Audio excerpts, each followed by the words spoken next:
السلام علیکم ورحمۃ اللہ وبرکاتہ۔ بھائی بڑی افسوس کی بات ہے اور مجبور ہو گیا میں یہ ویڈیو بنا رہا ہوں۔ عجب منظر ہو گیا ہے مکہ شریف اور مدینہ منورہ میں، عجب سا حال دیکھنے کو مل رہا ہے۔ مطلب میں تو یہ کہہ رہا ہوں کہ ایک آدمی جو ہے وہ عمرے کا پیکیج لیتا ہے گھر کا، اور وہ یہاں آنے کے بعد جسمانی طور پہ وہ عمرہ کرتا ہے، روحانی طور پہ پورے خاندان کو کراتا ہے۔ مطلب کیا ہوا؟ ارے کمال ہو گیا، انتہا ہو گئی۔ مطلب کیا عبادت میں دل لگ رہا ہے؟ کیا مذہب کو مذاق بنایا جا رہا ہے؟ ہر آدمی اپنے بوجھ بنا رہا ہے۔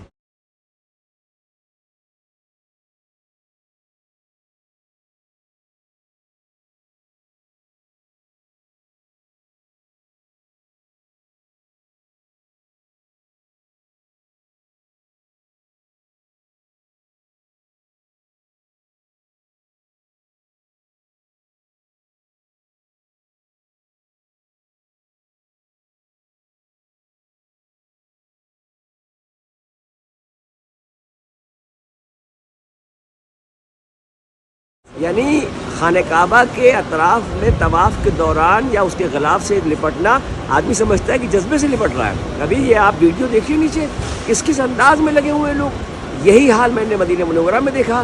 حضور کے روضے پہ ادب اور احترام سے جانے کے بجائے پوز بن رہے ہیں۔ کس بات کے وہاں پر شفاعت کے طلبگار ہو رہے ہیں، اور کس بات کا یہاں پہ اللہ سے اپنے گناہوں کی معافی اور توبہ کرنے آئے ہیں۔ دل تو موبائل میں لگا ہوا ہے، دل تو کیمرے میں لگا ہوا ہے۔ خدا کا خوف کھاؤ بھائی، اللہ کے واسطے اپنی محنت کی کمائی کا پیسہ لگا کے پیکیج لے کے یہاں آ کے اپنی عبادت کو ضائع نہ کیجیے۔ اللہ کے واسطے آپ اپنے جس بھی فرقے کے، جس بھی مسلک کے جاننے والے ہوں، اپنے عالم دین سے پوچھ لیجیے کہ کیا یہ مناسب ہے؟ اللہ کے گھر کا طواف کرتے وقت جس طریقے سے، جس اینگل سے، یہ دیکھیے الگ الگ کیسے پوز بن رہے ہیں۔ اس میں خواتین بھی شامل ہیں، اس میں مرد حضرات بھی شامل ہیں۔ میرے بھائی اللہ کے واسطے اللہ کو ناراض نہ کرو۔ اللہ کی ناراضگی ناقابل برداشت ہے، بندہ برداشت نہیں کر سکتا۔